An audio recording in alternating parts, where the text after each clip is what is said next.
ফুলকপি আলু পোস্ত করা খেতে ভালোবাসে অবশ্যই জানাবে। শীতকালে যাই বলো, একটা সবজিকে দিয়ে বিভিন্ন রকম আমরা রান্না করে থাকি। যেমন ফুলকপির তরকারি করি, ফুলকপির রোস্ট করি, ফুলকপির মানে বিভিন্ন রকম। সেরকম এরকম একটা পদ হচ্ছে ফুলকপি আলু পোস্ত। ঠিক আছে, খেতে বেশ লাগে। ফুলকপিটা আমি একটু আলতো করে ভেজে তুলে রেখে দেবো। ঠিক আছে, একটু আরেকটু ভাজবো, একটু লাল লাল করে ভাজবো। ভেজে নিয়ে তারপরে আমি তেল দিয়ে আমি আবার আলুটা ভাজবো। দেখো আলুগুলো আমি একটু ভাজা ভাজা করে নিচ্ছি।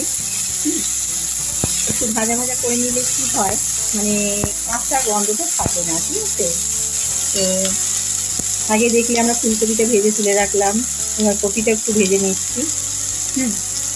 তারপর আমি আর আমাদের আবার কি বলতো, একটু জল দেবো। হ্যাঁ, আমাদের এখানে হচ্ছে পোস্ততে হলুদ দিলে কেউ পছন্দ করে, আবার পোস্ততে হলুদ দিলে কেউ পছন্দ করে না। ঠিক আছে, যাই হোক আজকে কিন্তু পোস্ততে আমি হলুদ দেবো না।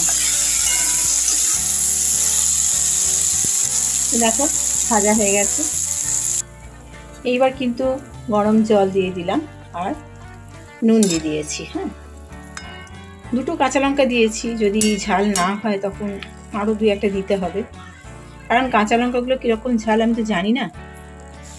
ফুলকপি আলু পোস্ত, দেখো পোস্তটা দিয়ে দিয়েছি, দিয়ে আলুগুলো কিন্তু একটু গোটা গোটা থাকবে, জানো তো। পুরো মাখিয়ে দিলে না সেটা একটা অন্যরকম লাগে, আর আমি একটু গোটা গোটা রেখেছি। তো এই হচ্ছে ফুলকপি আলু পোস্ত। দেখো আলু পোস্ত, আলু পেঁয়াজ পোস্ত আমরা সবই তো খাই, তাই না? তো এই শীতের সিজনে একটু যদি ফুলকপি আলু পোস্ত খাই, মন্দ হয় না। তো তোমরা কে কে আমার মতন পোস্ত প্রেমী বলো?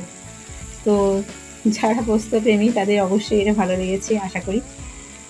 আমার তো ভীষণ ভীষণ ভীষণ ভালো লাগে এবং ভালো লেগেছে, কারণ আমি পোস্ত খেতে খুব ভালোবাসি। পোস্তর যে কোনো আইটেম আমার ভালো লাগে। পেঁয়াজ পোস্ত হতে পারে, আলু পেঁয়াজ পোস্ত হতে পারে, আলু পোস্ত হতে পারে, ফুলকপি আলু পোস্ত হতে পারে।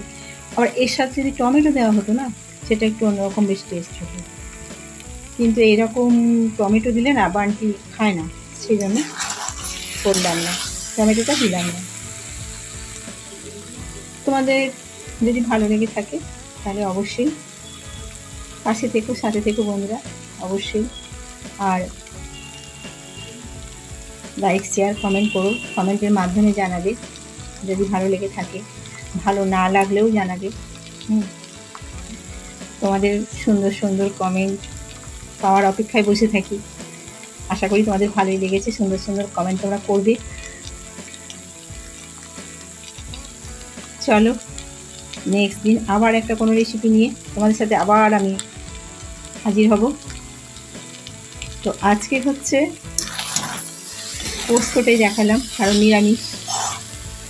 হ্যাঁ, মাছ কিংবা মাংস এর কোনো আইটেম আমাদের হচ্ছে না। অবশ্যই ডিম হচ্ছে, ডিমের অমলেটটা তো দেখানোর কিছু নেই, তাই না?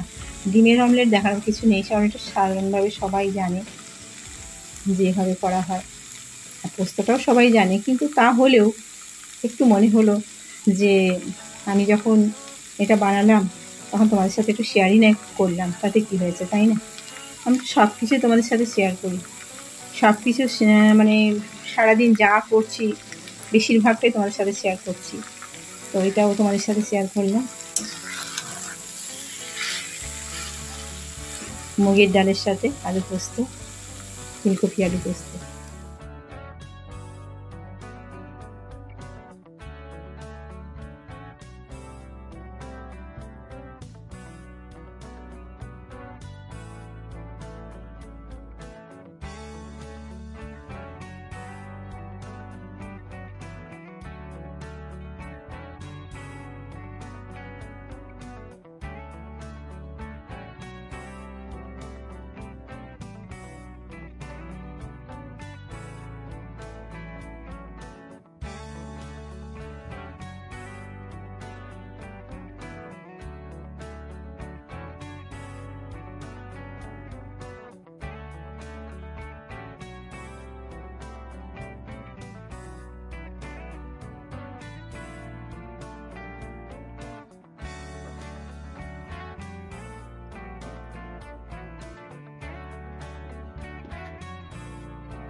রান্নাগুলো দেখিয়ে দিই কি হয়েছে। রাইস, আমি সবাইকে 4 পিস ওরে বাবা দে না রে ভাই, কি করবে?